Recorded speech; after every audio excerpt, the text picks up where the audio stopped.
Welcome to the next episode of the Entrepreneurial Excellence podcast. It is a huge pleasure to have Chris Redlitz with me today. So Chris is someone I've known for, Chris, I don't know how long it's actually been, but I want to say like 8 years, maybe something along that range is coming to mind. Maybe longer. Maybe longer. Very true.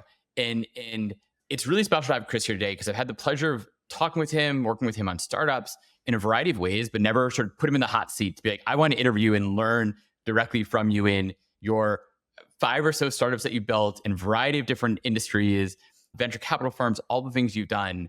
But to restate it, I mean, so Chris is the founder of The Last Mile, co-founder of The Last Mile, which is one of, frankly, the best nonprofits out there, helping incarcerated individuals re-educate themselves or educate themselves in a new way to get great technical focused jobs once they get out of jail, and really helping them take a new step, a new phase in life. But he's also the co-founder of Transmedia Capital, which is an investor capital firm. And then he's done a ton of other startups that we're going to talk about. So a wealth of experience. Chris, it is a huge pleasure to have you here with me today. Thanks. I appreciate it, Adam. Yeah, absolutely. So one of the first questions I like to ask, and I want to dive into your history, of course, too, but like, could you define, given all the startups you've done and all the founders you've invested in, could you define excellence for me? What does it mean to be an excellent or great or even successful? And maybe all of those should be defined. Founder. What does that mean to be an entrepreneur like that? You know, oh, man, I think there are many facets to be a successful founder. But I think, it may sound kind of corny, but there's an acronym that I have that I really sort of adopted long-term that really involves what I call the 3 Ps: passion, presence, and perseverance. And I think when you look at doing a startup, you have to actually, really be embedded in the problem to find the solution. And you can't really be a successful startup founder with the end goal in mind of trying to have a financial return. There's got to be more than that to it, right?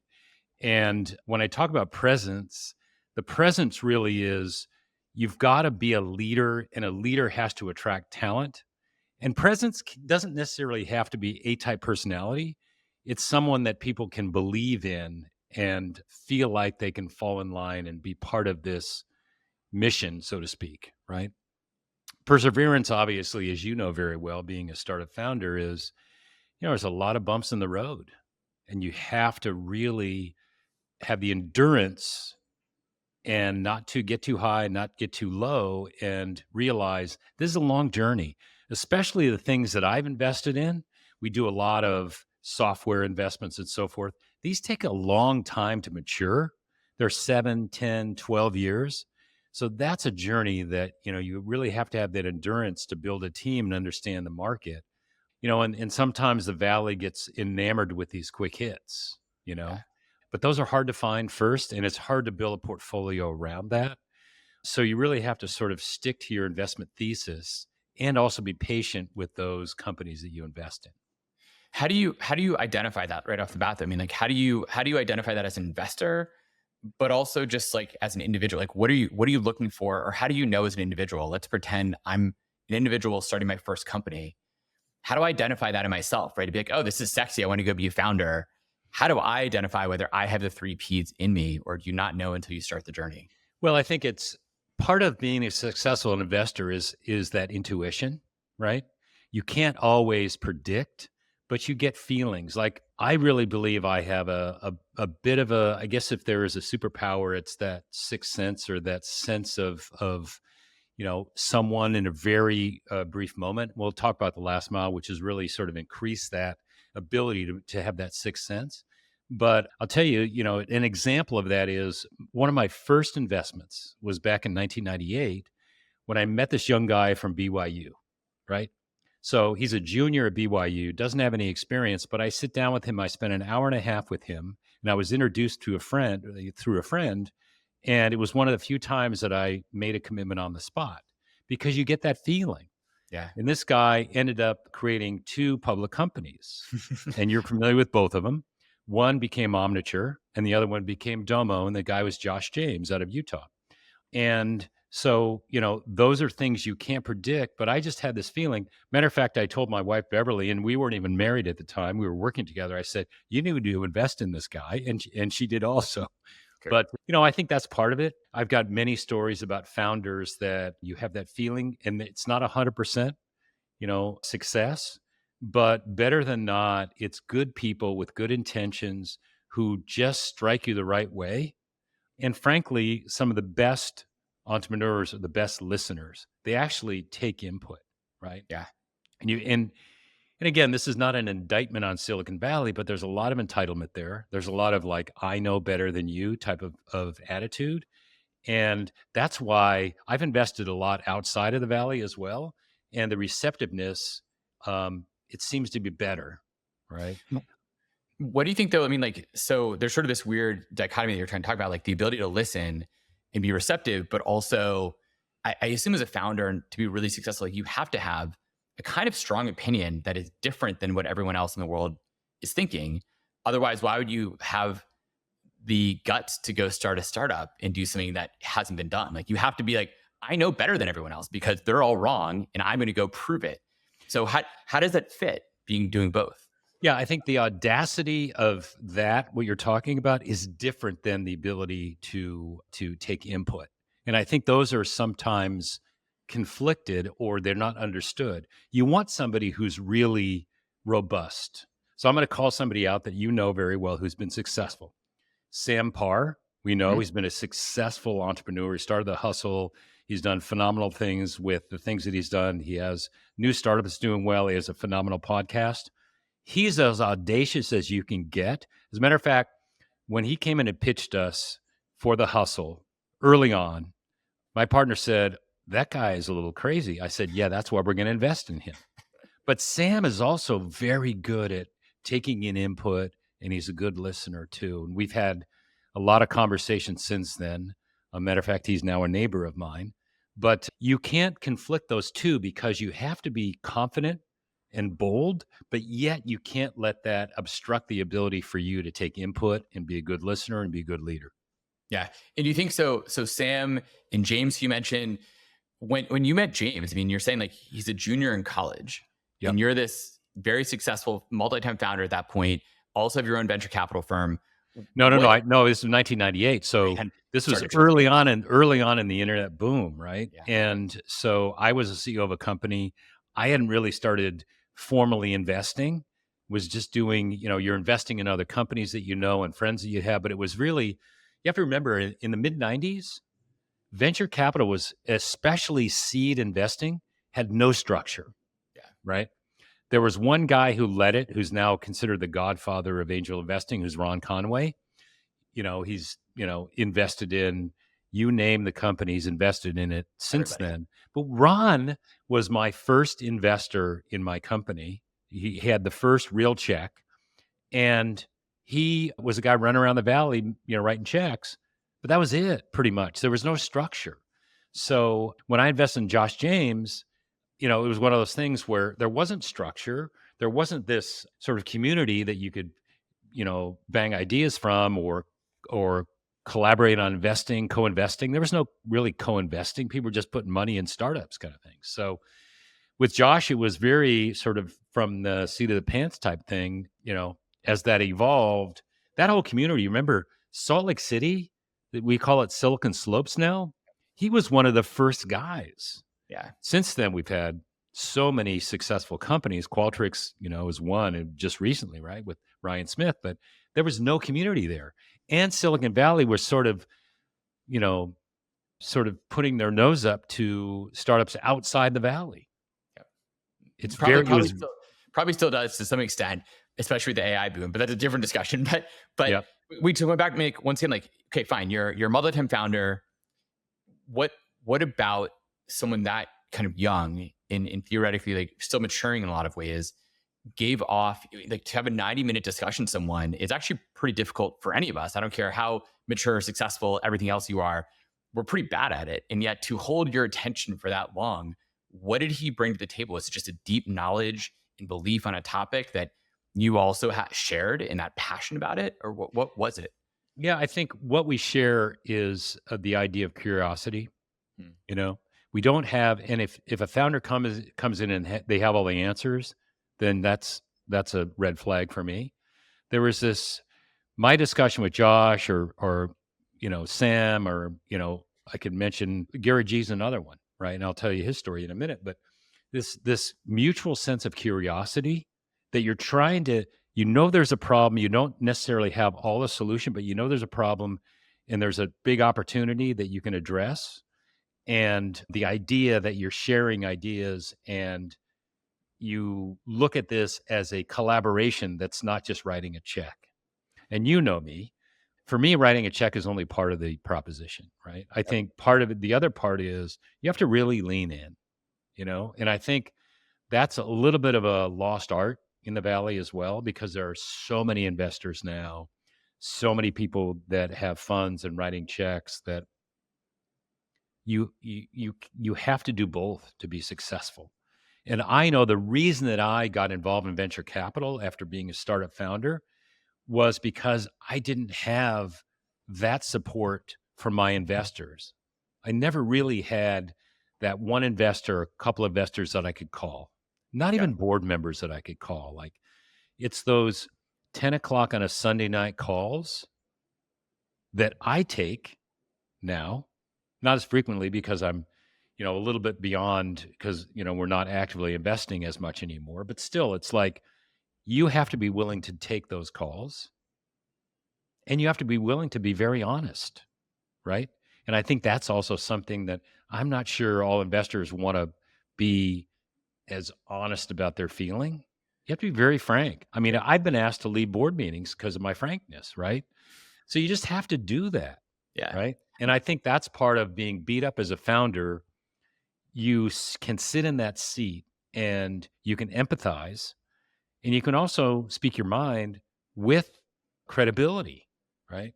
So I was kind of far afield from your No, original no. question, but that's what I believe. I believe that you have to be financially and personally invested in the company. Otherwise, take money from somebody else, Yeah. right? VCs rarely win awards nowadays for giving that honest feedback, because why would they, right? They're spreading their bets out so far to so many different companies. They want to be everyone's best friend because they don't really believe, and it sounds like you would disagree with this, but they don't really believe that they're going to make a meaningful difference in the outcome for that startup. Maybe a little bit of advice here and there. And so why piss anyone off? It's better to be everyone's friend. Yeah, but so the back end, again, I'm going to relate because the eras are different.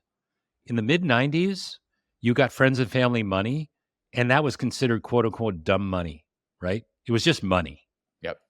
Now, there are a lot of people who have a lot of intelligence and intellectual capital around what you're doing. So the first money in should be the smartest money. And so it's flipped completely, on its head, where you need to take money in from people who can actually help you in those first year, 2, 3 years, right? And when you're at a growth stage, it's different help, right? It might be help on introducing to VCs or maybe M&A stuff, but that first year or two, and those investors who are investing at the early stage, they need to be value add investors for sure. So how do you identify those value add investors as a founder, right? I mean, like, it's nice to say, and then I also know every VC is going to say, well, of course I'm a value add investor. I can help you with these key things. So how do you, as a founder, have any way of judging this? Not like a list, a review list for VCs out there. There should be, and I'm sure someone's tried, but like, there's not really a good review list of knowing this one's actually going to provide help and this one won't. How do you? Well, so there is, YC certainly has their ratings. Y Combinator, for those who don't know, one of the most successful incubator in history, right? And we've invested in a bunch of YC companies, but there is, whether it's official or not, if you're a founder and you're in the founder community, and this is key, like, you need to be talking to other founders. You can't be living, in a silo somewhere. You need to be, part of being successful is constantly, communicate and build a community. That community knows, right? And the best investments that I've made are recommendations from other founders, and vice versa. Some of the best founders are looking for people who are really active. So they do their diligence as you do your diligence, right? Yep. So, if you're a founder and you're not actively communicating and networking, then you're doing yourself a disservice because you'll find out because, I've never been a self promoter at all. It's all about the network and it's all about the sort of organic nature of relationship. And, that leads to the best deals, but it also leads to best relationships because you go in with sort of a mutual trust. Well, it also sounds like it leads to some of the best outcomes. So you actually brought up two key points that I want to talk about. Try to remember both, but maybe the first one just around this, like given relationships and the power of the value of that. You also mentioned like Silicon Slopes and how there's the great investments all over. Do you recommend people, especially early on, let's say in their career or in their startup journey, go live in a place like San Francisco, Bay Area, New York, or sort of like, hey, like obviously you can build great companies anywhere in the world, but what would you recommend if you're just like blank slate, you can go anywhere, go here? You can argue that there are other places that you can have successful startups, but the center of the universe still for technology is Silicon Valley. Just is, right? New York is great, and Salt Lake, and a lot of people moving to Austin, and that. Today the money is still in Silicon Valley.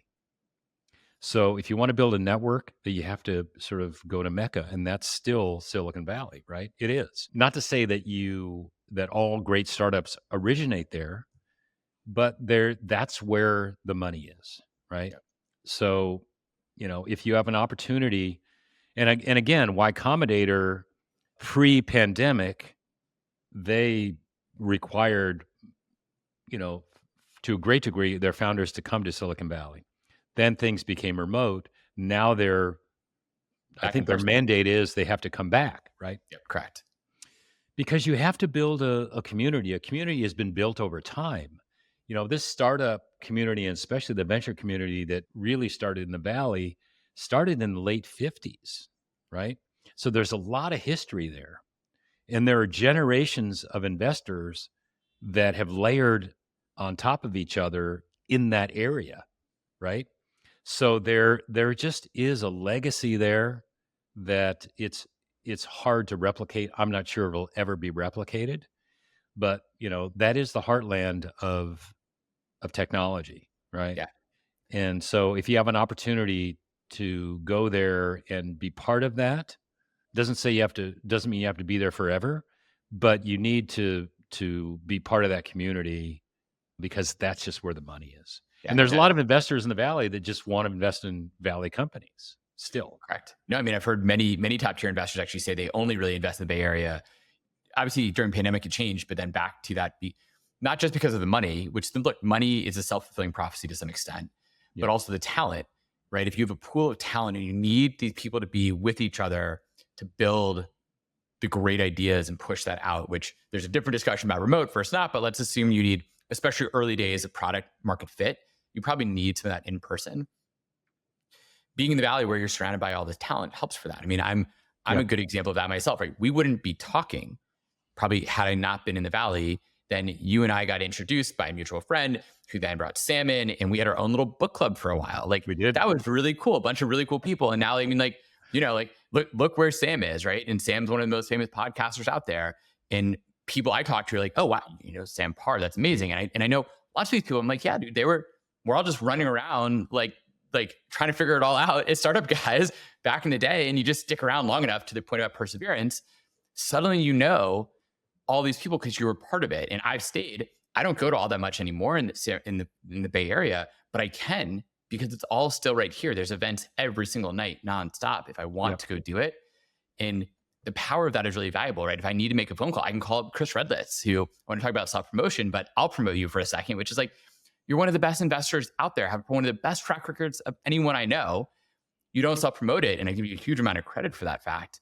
But you're someone I would love to get advice from all the time, and I do get advice from you. And I feel so lucky and privileged for that fact. So by the way, thank you for that. But to your point about the Bay Area, those are connections that just wouldn't have happened were it not for us all being here. Yep. Yeah, and again, there is a legacy of that that, I think I look at sort of the 90s as sort of the golden era of the emergence of the web. I mean, that was when things sort of became real. And there's that network effect started then, right? And it continues. And I think there's a sense of ownership of that sort of history, and people want to continue to evolve that. And there is, to a great degree, a sense of help, a sense of assistance, a sense of community, a sense of collaboration that doesn't exist in a lot of other places. And again, I think it's got skewed because there's so many people now that are in that community, but I think it still exists. I think there's still a sort of a purity of we want to be successful, and just because you fail doesn't mean you don't that's it. You don't get another chance, right? Silicon Valley, frankly, is the land of failure and dusting yourself off. There are Mhm. many more failures than successes, right? Yep. And just because you fail doesn't mean you're uninvestable. There are many reasons why your company failed. Could have been timing, could have been market, could have been founder issues, who knows, right? Could have been bad investors. But that doesn't preclude you from being a candidate to be invested again. And I think that's what's unique about the Valley. 100%. And more questions on that point. But I will say, like, I think I went to probably the second ever FailCon, which they don't have anymore. Travis Kalanick was the speaker there. It was the early days of Uber. I He was the remember. featured speaker at I FailCon. remember. Yep. And obviously now look where Uber is, right? And he had been I think two failures before that or something before Yeah. Uber. Yeah. So So, if you remember, Rocket Space was basically a co-working space where the Google or the Facebook building is now on, I think it was First Street, and we were there when they first opened. We brought our portfolio companies over for Duncan Logan, who started it. Uber was there prior to Travis, before Travis joined as CEO. Coinbase started there, right? Wish, who we incubated at Kick Labs, they were there. So all these companies were in this environment, and you have no idea at the time the brain trust of people that are there, but they're all kind of working together and whatnot. And it's crazy because I remember when Uber, when they launched the first app, and it was Mhm. really for black car drivers, Yeah. right? Yeah. And all these black car drivers were not tech savvy. They used to come in, and they'd come in the lobby and they wanted to talk to somebody like, this thing doesn't work, blah, blah, blah. And at the time, Uber was also getting sued by the city of San Francisco, by the taxi lobby, right? Yep. And so, I said to my partner, I'm like, this thing is not going to work, man. I mean, come on. Drivers can't use it. The app is terrible. They're going to They're get getting sued, all this kind of stuff. So it's like, but Travis, I don't know Travis well. It's been documented well. I knew the previous CEO better, but he's pretty audacious, right? I yep. mean, He maybe he's one of those founders who doesn't, maybe he does listen well. I actually don't know. He strikes me as someone who just has an idea and just goes with it, but maybe he actually is a great listener and learner I and don't know because I didn't invest, but again, regardless, you have to have that type of determination to fight through that stuff, right? yeah. I'm investing now in some really, we can talk about that later if you want to talk about new investments, but that just, you know, the confidence and determination about doing something brand new that's basically game changing, you have to have that determination and grit and patience and commitment and all those type of things, right? So going back to the point about like failure, what do you care about? Like, how do you feel about first time founders versus multi time founders in the outcomes that are achieved from, like, let's say, or just being a more excellent entrepreneur in between those two? Do you prefer from an investment standpoint, a founder standpoint? Doesn't matter. Yeah, I mean, I've invested in both. I've invested in company founders. I've invested in the same founder multiple times, and invested in first time founders. I mean, when you invest in a founder more than once, you know what you're getting, right? So there's a bit more of a mature discussion than a first time founder because you've been working together, and you know, you don't have to get to know each other. You've already done that, right? So you can sort of hit the ground running in a sense. But, there's successes on both sides. And I think, again, there's this, because they're so public and successful, that you look at first time founders who are massive, like a Zuckerberg, or like, the Larry and Sergey, or, but it's rare, right? To have that type of success as a first time founder. Those are just, we talk a lot about unicorns. Those are, right? Yep. I look really at, and this is maybe a lot different. Of course, I look at things a lot different thing than others many times. But I look at, like, if you're going to invest in a founder, is it in this company, or is in this in the life of that founder, right? And I've had this discussion with many founders that I've invested in, especially that are young, right? This may not be the last company Mhm. that they start. So you want to be on the ride of the company or the ride of the founder, right? Yeah. So, and that's where, you can be very successful hitting singles and doubles, Hmm. right? I mean, the home runs get a lot of publicity, Of course. but the singles and doubles are what make you successful over time. And you do that because you develop a relationship with someone or multiple people in one company that you've known for a while, and you're along that ride with them. I'm, probably now, I'm not sure what the number is, probably 10 founders that I've invested more than once. And it's different. And, they may be doing something completely different. I mean, I invested in Bull, which was basically the news John feed Staples. for LinkedIn, Yeah. right? And these two guys, just, I love them. They were at Harvard, dropped out as sophomores, and they came out west, and I was sort of like shepherding them a little bit as well. Just phenomenal guys. And we had a great exit with LinkedIn. And then they started a company called Armstrong. It's basically a robotics company, Hmm. because they went back to Harvard, got their degrees in robotics, came back, and they built this company that is doing phenomenally well. And so it's one of those things where you have this relationship that you build over time. So I look at those as sort of founder annuity relationships, right?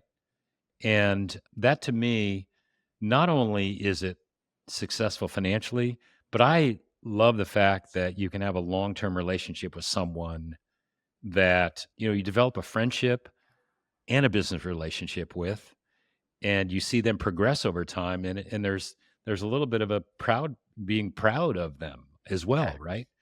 And to see them mature and evolve and impact and all that kind of stuff, I don't know. Y- It's just, that to me is really rewarding. Yeah. No, for sure. And obviously it's financially rewarding too, but it's not about that per se. It's sort of about the ride itself. It's, Um, it's never, I've never chased money ever. So I think that's the thing. It's a little, it used to drive my parents crazy because, I came from a sort of an academic family, and I was completely the opposite. And I did some stuff that just made my parents crazy. But I like always, what? What's the craziest thing you did that made your parents crazy? well, I know there's a podcast, but there's a map behind me. Yeah. And this is when I was 20 years old, I sailed to Hawaii.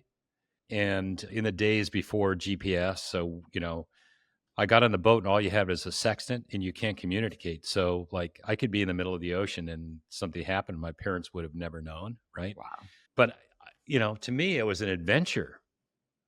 And then, I lived in Hawaii for a while and came back, and then I said, I want to be a ski bum. So I went to Alta and just dove into that, and, lived on the mountain. And so, doing those type of things, I just wanted to go all in. And, me, and, whenever I do something, I'm all in. And so it wasn't a matter of chasing money. It was a matter of chasing curiosity and sort of fulfilling some sort of desire. Right. And that's the same thing. Like, I didn't start a VC firm because I wanted to be a billionaire. I started a VC firm because I felt like I had the experience and knowledge to sit on the other side of the table.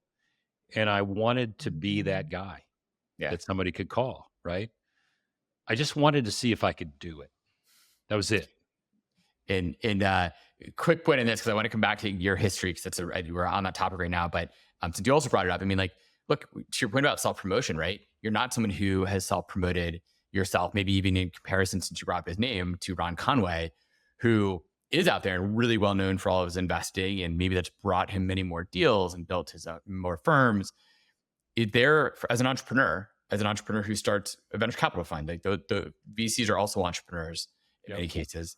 Is there a better direction to go? Like, is it better to say, you know what, I need to self promote because it's good for my career, it's good for my business, or I'm going to be in the back of things, and maybe I'm not going to get the accolades the same way, but I can still do great. But you probably can walk through an airport, you can probably walk through SFO and no one bothers you, whereas Ron Conway would get hassled the whole way, but maybe he's flying private, so maybe it doesn't matter. Yeah.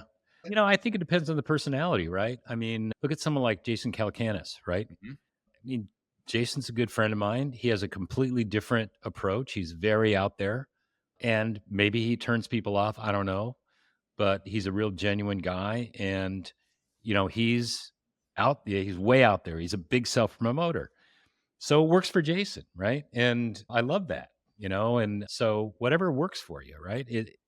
That's just work. That's what works for me. And again, if it's different, I think a bit now because it is more competitive and there's so much more noise in the market. So, and again, like when I started, social media didn't exist, you know, and I've never been a big one to promote myself in social media. I'm not very, involved in social media because I didn't think that was important.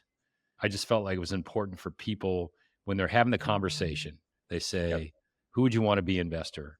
And if my name comes up, that's great. Yeah, totally. No, and by the way, everyone listening, your name should come up. You should all contact Chris for your deals. But so, okay, going back to your history, you sort of started bringing it up. Great, you're sailed of Hawaii, ski bum. Walk us through a little bit your own entrepreneurial journey. I mean, you were basically shoe dog with Phil Knight. Just don't have a book about your multi-billion-dollar shoe company, but like you were there in those early days in some of those early companies, and has of course led to you being a VC and then founding one of the best nonprofits I know of. So walk us through that journey a bit and why you dove into being an entrepreneur, what the companies were like in the early days, and then of course what's changed or maybe what hasn't changed with being an entrepreneur back then into Yeah. today. Well, I mean, a lot of this stuff is serendipity again. If you got to put yourself in the right place. I mean, you don't You undersell do. yourself. Yeah. But in that case, I got involved in endurance sports very early on. And I opened up a running shoe store in Hermosa Beach in 1981. And, the running boom had just started, right? And you remember, like, I think it was 1978, might have been the first year that women were allowed to run the Boston Marathon, I Mhm. think. Wow. So it was very early in that. And, to me, that again, being all in, I'm like, I love this so much that I just want to be in it every day. So I'm like, I'll open my own store and just be around that. Right. And Did you get again, help from anyone? Or you just went to the bank and like, I want to open a running store and people are into this now. So no, I mean, started it with, basically a little bit of money. My dad gave me $5,000 and that was it really to start that. And one of the first guys that I met was a guy who was representing Reebok. And Reebok at the time was Paul Fireman had brought over the brand in the late 70s, and it was a running shoe company. And we started running together, and he's like, "Can you carry the shoes?" I'm like, "Well, sure. Nobody knows it, but I'll carry them." Nike was Nike, Asics, Saucony. Those were some of the brands. New Balance, even at that time, was pretty new. And so I started carrying the brand, and some of the first shipments, the shoes fell apart. So they lost a lot of their customers, but they ended up replacing the shoes, but it's not a great way to start, right? no, but it sounds Um, also like a classic founder story. I mean, like how many founders have an app that's like big launch day and the whole thing breaks? yeah. So I started carrying the shoes. We ran together. I worked pretty much. I had a partner in the store, but I worked 7 days a week. And we open at 10, so I would go out and train in the morning, and then open the store. And I loved it. I lived on the beach. It was in Hermosa Beach. I lived there. You know the show 90210, right? Yeah, of course. I lived in the house behind that house That's crazy. before the show. Before the show Of was course. a show, but I lived on the beach, ran the store, trained. I was 25, and was living the life. Like, I wasn't making any money really, but I was loving it. And then Reebok came out with a shoe called the Freestyle. The Freestyle was the first women's real women's shoe, right? It was built on what's called a women's last, so it's built on the contour of a women's foot. Most women's shoes were just small men's shoes before. They just reduced the size, and they built it with glove leather.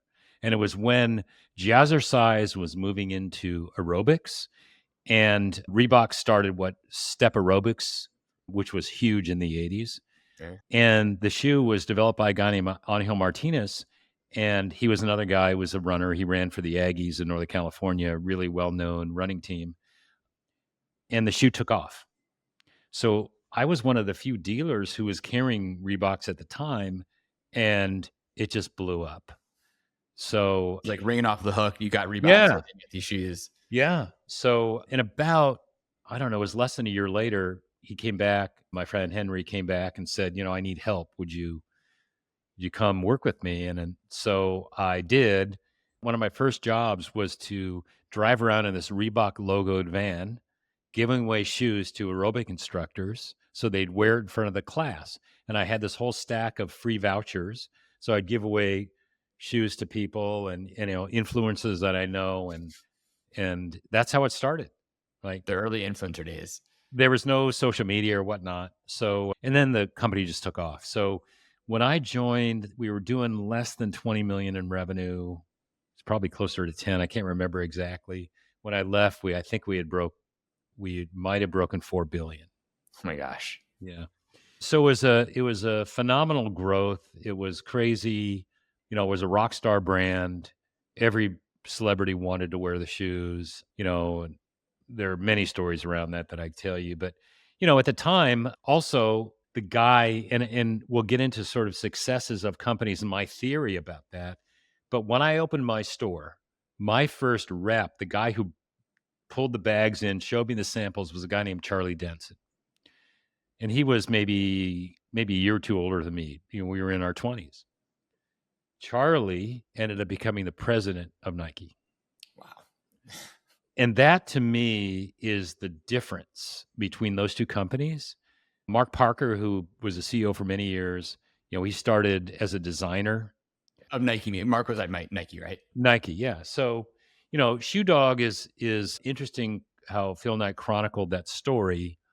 And I haven't seen the film. It's probably too hard for me to watch because Rob Strasser was, and I recommend every entrepreneur to read Shoe Dog because it's a great book.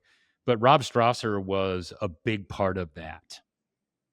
And Rob, I don't know if I can, tell the whole story here, but I'll just say that Rob was starting a new initiative that would have been competitive to Reebok and Nike. And several of the guys I work with, including me, were going to be part of this initiative, right? And Rob died. Rob had a massive heart attack and died. Yep. So this whole story is very tough for me personally because that was a different trajectory for me, potentially, and it stopped when Rob passed away. But getting back to sort of, my theory of not only Reebok, Nike, but companies in general. Like, Nike really incubated and nurtured people within the company, right? And when Reebok hit $1 billion, Paul Fireman brought in professional managers that didn't understand the ethos of the company. They didn't understand this was really a fashion company. And so you bring in people from Pepsi and other companies like that. And it's not knocking them as executive. It just wasn't the right fit. Right? Yep. It's sort of like when Scully came into Apple, just the wrong fit, right? Yep. And so I think that's part of it. And also once you lose that momentum, it's really tough to recapture it. In that when you're hot, then you get to the point of ubiquity where Nike is today, where it's just everywhere, right? Yeah. And Reebok's still a pretty impressive big brand too. It didn't do too badly. Yeah, look, it served me well, right? Yeah. And I, and again, I was there for close to 12 years, and it mean, people say, "Oh, I never felt like I worked a day in my life." For me, I didn't, because like I was running, competing. I had a great brand. All the guys that I work with, I mean, it was started out all guys, and then you know, it was men and women, but it was really a bunch of running dudes who were doing this because they loved it. And then we would get together all the time for sales meetings, blah, blah, blah. And it was just, it was big fraternity in a sense, right? And so it was having a hot brand with people that you liked, and you think that lightning's never going to strike again. And then the Yeah. internet comes, right? I'm like, and that pales in the whole experience at Reebok pales in comparison what the internet brought. And so I got involved really early on. I had some guys I knew who were actually some of my Reebok distributors who started online yellow pages in 1994 called On Village. And they asked me to be part of this. And I didn't know anything about tech, right? Or the internet or anything. I was a shoe guy and a runner and blah, blah, blah. But I got involved, and they ended up selling the company about 18 months later. And it just got me. I mean, I was out pitching because we wanted people on the street selling ads for yellow pages in 1994. That seems crazy. So I Yeah. would do these. I would put ads in the paper, and I would talk about the internet and all this kind of stuff. It was kind of insane, but that's what got me involved. And I just saw how huge this thing was going to be.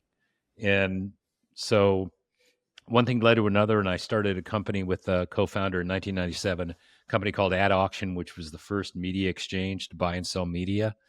It was before programmatic, and it was before Google AdWords. And the whole ad market in 1997, 98 was $50 million. That was the entire ad market, right? So when people said TAM, it's like $50 million was the TAM. So we had a lot of people just kind of brush us away, but we started to get traction in 99, and we raised about $90 million at that time. And we were going to go public, and the market fell apart in, the big crash of 99, 2000. But Yep. it was insane to go from selling shoes, I'm not trivializing. I did a lot of stuff, but the idea of the shoe environment to being one of the hottest startups in Silicon Valley within 5 years. It's crazy. And And raising all that money, I'm sure like that's a huge amount of yeah, money. And it's like in your bank account, like, I mean, I still feel like for founders today, they said they have very little money in their bank account. Next, like VC just wired them $10 million and was like, do what you think is best to make a company, to make this money worth more, and which is a being crazy idea. and like when we had our first board meeting, we were getting books about board etiquette and what to do. Like we didn't have any idea what we were doing, right? Yeah, it's crazy. And all of a sudden, I was CEO of this company that, Business 2.0 magazine, which is a big magazine at the time, did a whole expose on me and the thing. And they're like, it's kind of crazy. But I do look at that experience. And again, I think that's what's helpful from the investment point of view, because I didn't know who to talk to. Like, who do you talk to? I had no idea who to talk to when I had questions, because, we had a board. I think half the board had private jets Mhm. at that time, right? And so I can't get their attention, Yeah, but it's they crazy. they became board members because it was a hot company. And they want to be associated with it, right? Yes. So it's So like that can really skew you, and then all of a sudden they tell you you're going to be rich and famous and all this kind of stuff, and then things blow up. It's pretty crazy. So talk about building character. That's a big character builder. And, then you have to really sort of peel back to what's most important. And, my wife Beverly very well, but, she and she was the big rock for me, because then you have to kind of start over again. yeah, Right. it's probably a huge ego hit suddenly from this Yeah. I hot. mean, we ended up selling the company, but, the whole market for 3 years was a wasteland. Silicon Valley San Francisco was desolate, Yeah. truly. In like 2001, it was desolate. Yep. I showed up 9 years after that, and it was getting better, but it was still, and going through COVID and all that stuff. And San Francisco is a boom and bust town to some extent, but Yep. going back, okay. So before we go further in your career and some of these things, to finish off the key point, I want to make sure it's clear for folks. For the lesson you learned in the shoe days, in Nike versus Reebok was that lesson, just to make sure I can maybe restate it, is hiring and promoting from within, even if that talent doesn't have maybe the obvious characteristics of the right person, is the better path. Not just in that scenario, but for all the companies. I don't. And actually, by the way, how many companies have you invested in? Do you think at this point in your career? Over 100 for Okay. sure. Yeah. So over 100, in how many of those, if generally done promotion from within? And then a follow-up question to that is also, why do you think Reebok felt the need to bring in outside talent and Nike did not? What do you think the cultural difference was? Because I think much more nowadays the thing, right? Back even 10, 15 years ago, every VC would say to the founders, okay, you have a successful company, now go bring in the adults, right? Like Eric Schmidt was the adult for Google, and that happened all the time. But nowadays it's like, no, founders are always sticking around as long as we can get them to stick around. You can bring in professional managers and you can bring in, experienced executives. And an example is, when early on at Facebook, they hired Owen Venata. I think it was like '06 maybe. And he was an advisor and a friend. And he became that sort of, and again, it's funny because I think he was 35 at the time, but he was the adult supervision to sort of help that, grow that company. So it can work. It's just a matter of when you think about Nike and Reebok, Phil Knight was truly a consummate entrepreneur. And, he had done the real grit work to get that brand going, right? They were just different personalities. And, I think there's a big thing, East Coast, West Coast. Like there was this entrepreneurial feel. There was this sort of renegade feel in early days of Nike, not so much. It's more provincial in the East Coast, maybe. I don't know. These are things that contribute to it. I mean, there are probably other reasons that I'm not aware of, but just from being involved for a while, those are things that I observed. Yeah. So going back to walking through your story. So you sell the company, the market crashes, you sell the company. Then what? And what got you to where you are now?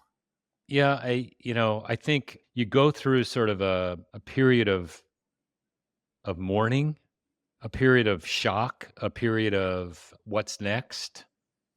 And, I think that's part of it when you experience a lack of perceived success. I'm not even going to say failure. I'm going to say you didn't get to where you thought you were going to go. But then you look around and the entire market has been obliterated, right? So then you have to find little nuggets to sort of get that momentum again. So I did work for a couple companies. There was a company called Get Relevant that I worked with, and they were acquired. Another company called Aptimus, they were pink listed and got them back their stock out of pink listing, and that became successful. So sort of working with founders to add experience and some sort of direction. It was those are both lead generation companies.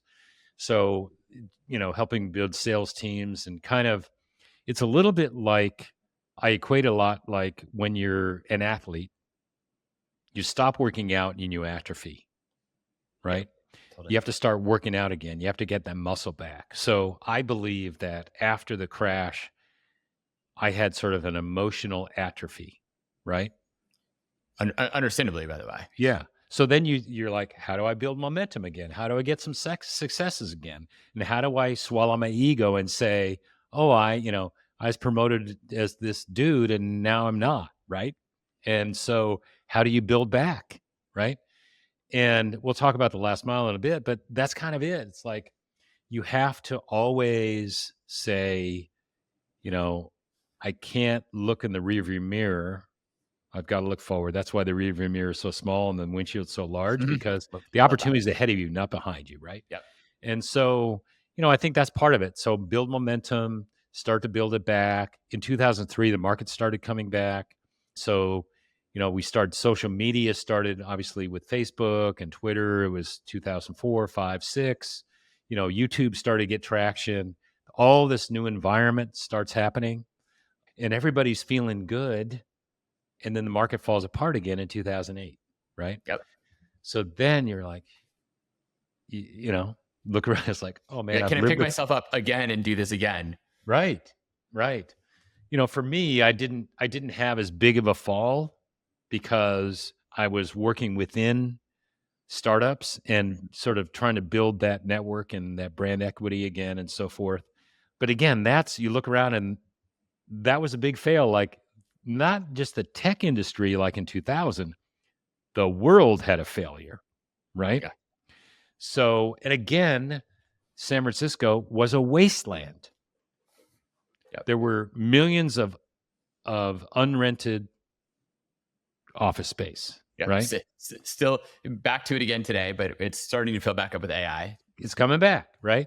So then you're like, oh, I've seen this movie before.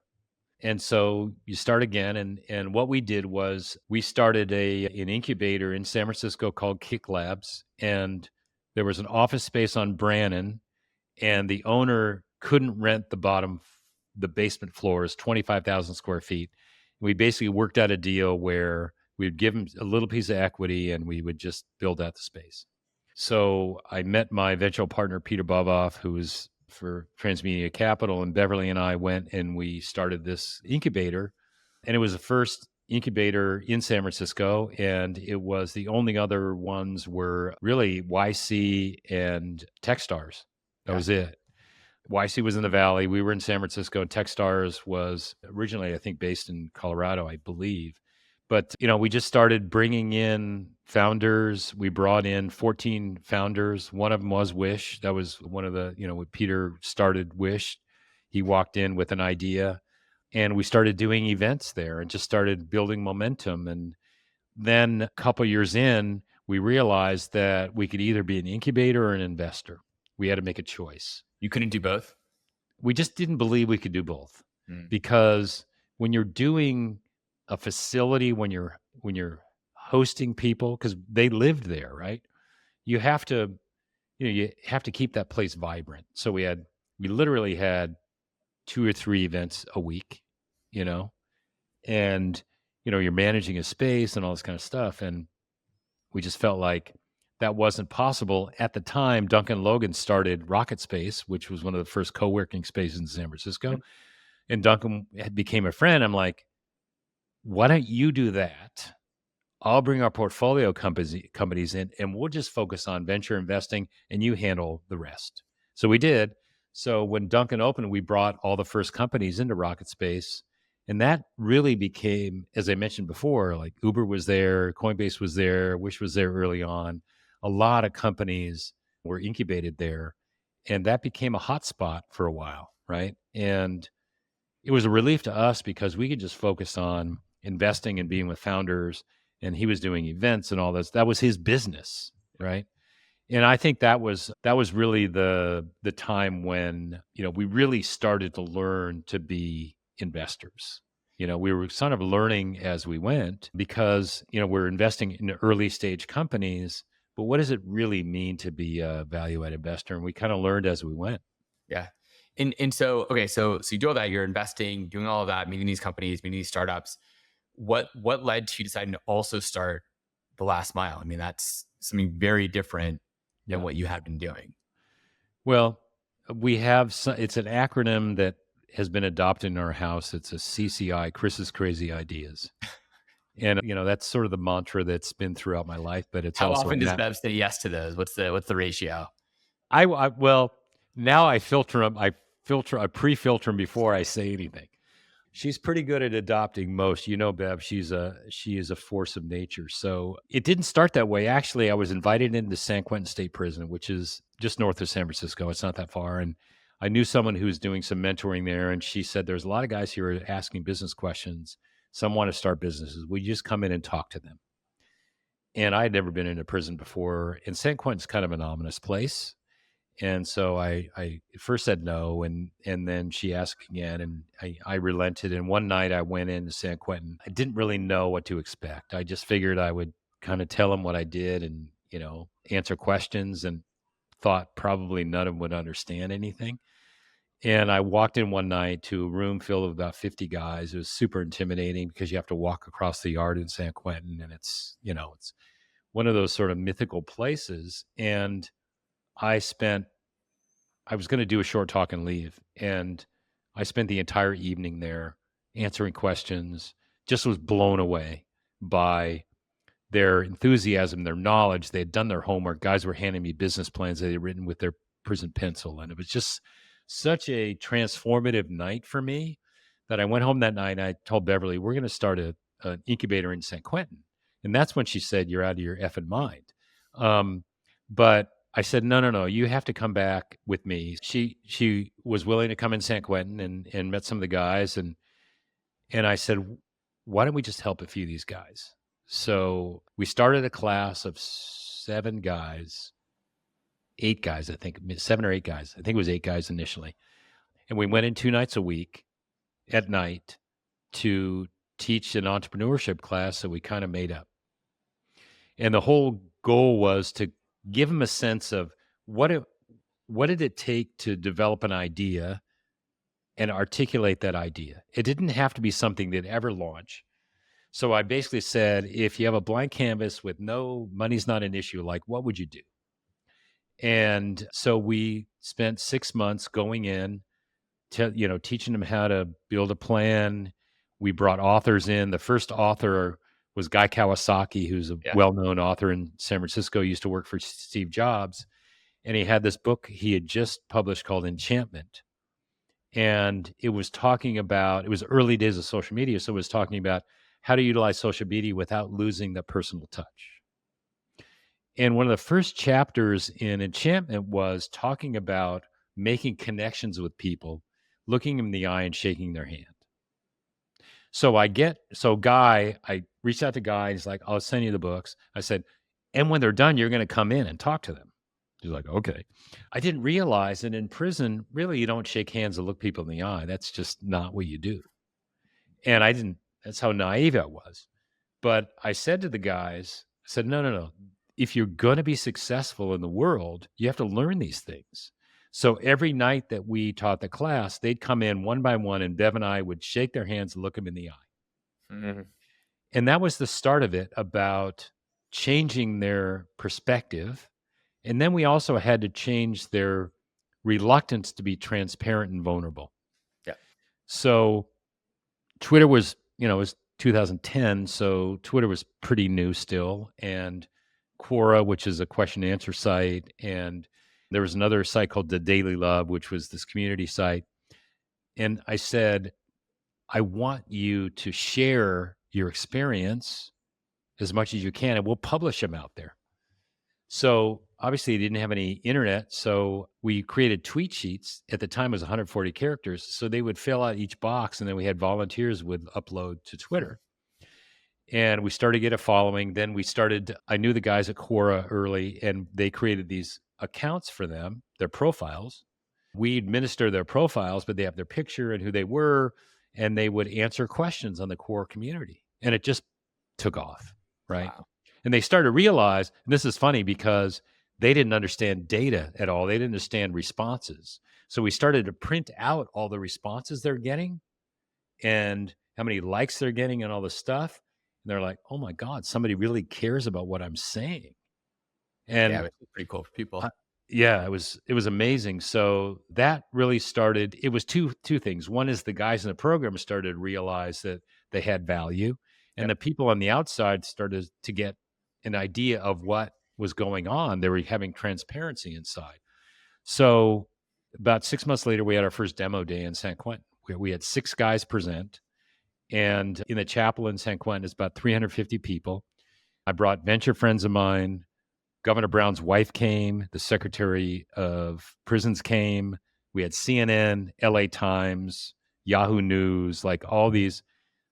So think about it. If you've never presented before, and this is for founders, like they can think about pressure here.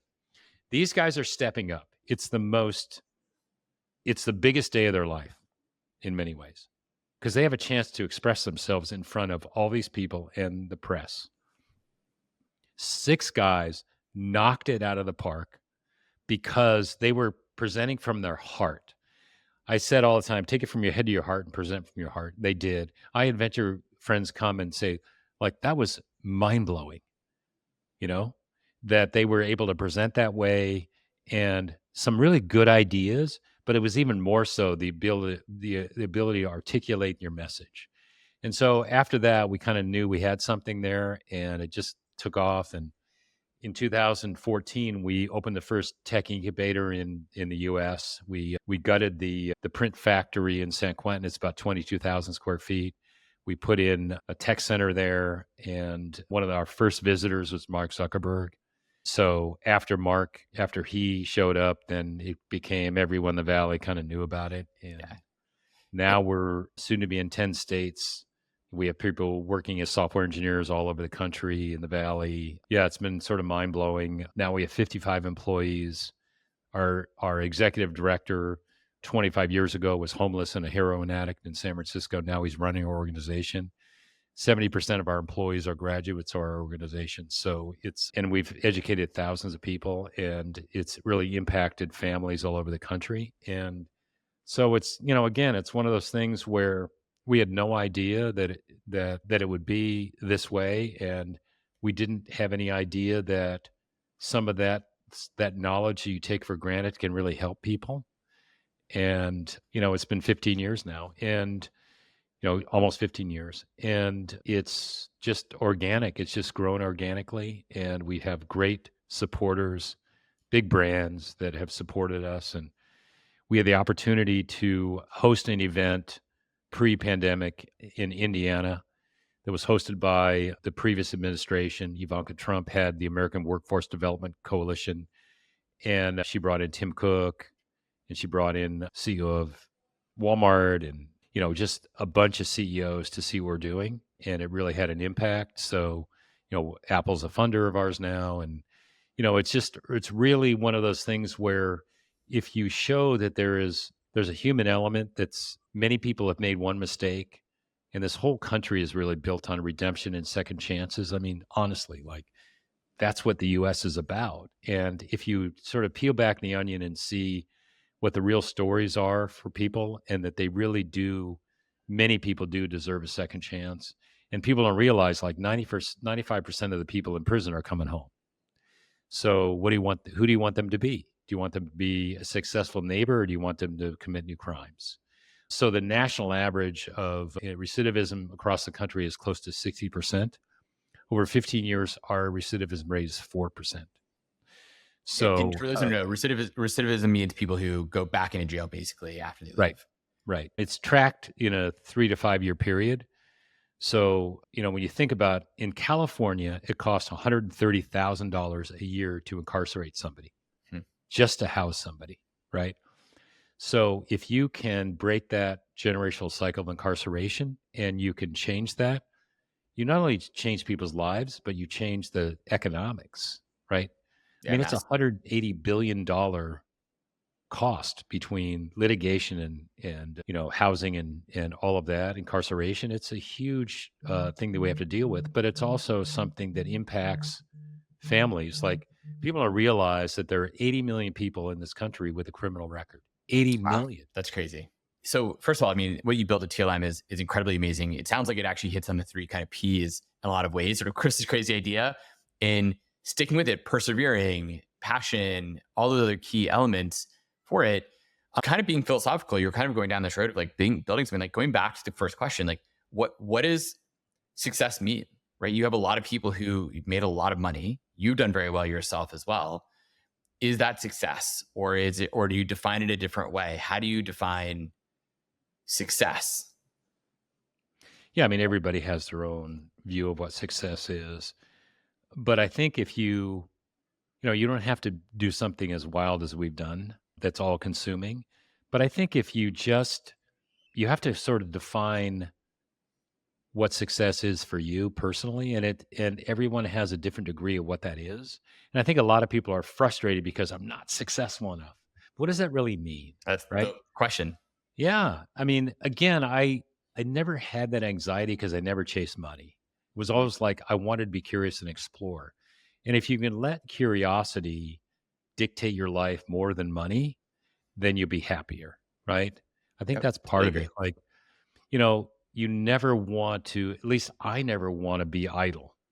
I want to keep pushing forward. I want to keep, doing things that are interesting and satisfying curiosity, because I think that's really important when we define success. And, I think, each individual person has to really define what that is. So you can sort of set a North Star in a sense of where you want to be, but it really takes that anxiety and frustration away. Right. Yeah. And, you just can't be afraid to fail, because that's part of success is failure. Right. So, just, I think about, I use I use this example a lot, where you mentioned success, and yeah, it's great to have financial success. And it honestly, like, the old analogy, like you have to put the oxygen mask on first before you save someone else's life, make sure you're okay. I mean, our financial independence allowed us to do this, right?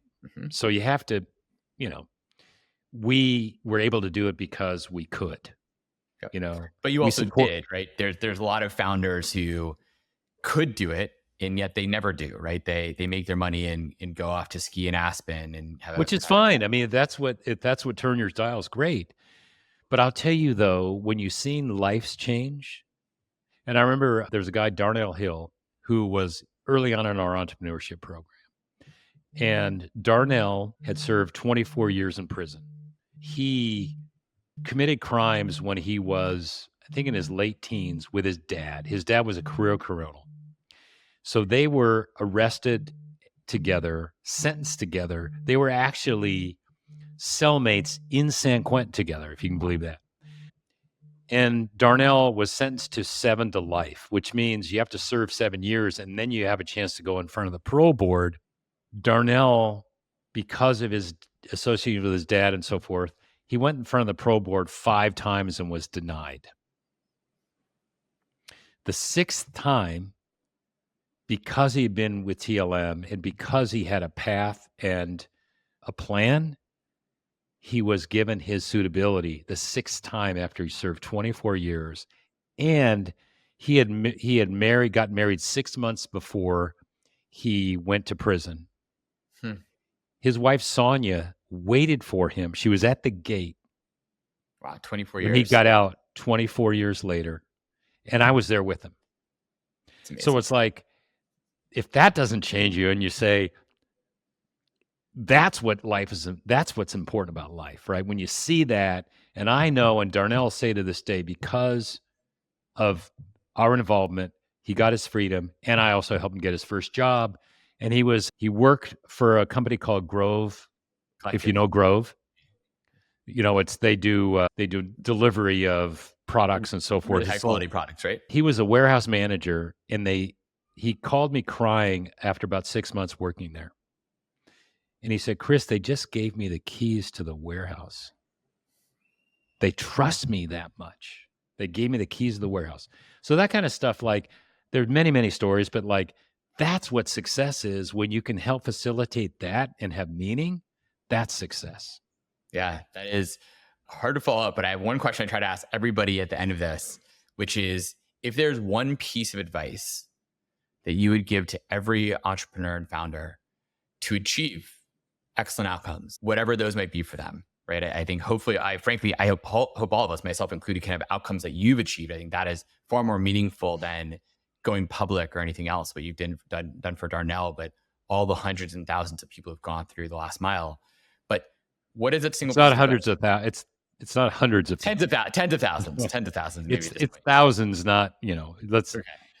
Hundreds of thousands, hopefully in the future. Yes, you're gonna get there. Perseverance. Yes.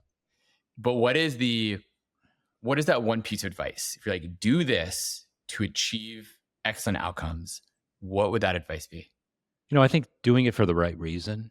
I think, when you really believe in what you're doing and you have that sort of internal fire that just says, this is something I believe in, I want to do, and nothing's going to stop me.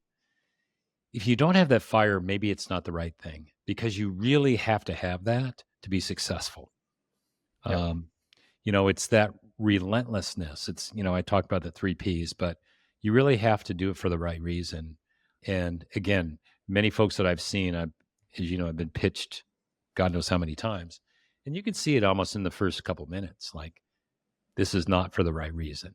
You got to be really at your core, you have to believe that. And Adam, as a founder, like you have to do that, right? Hmm. You have to do that. And also, once you take money from someone, the game changes, right? Yep. It does.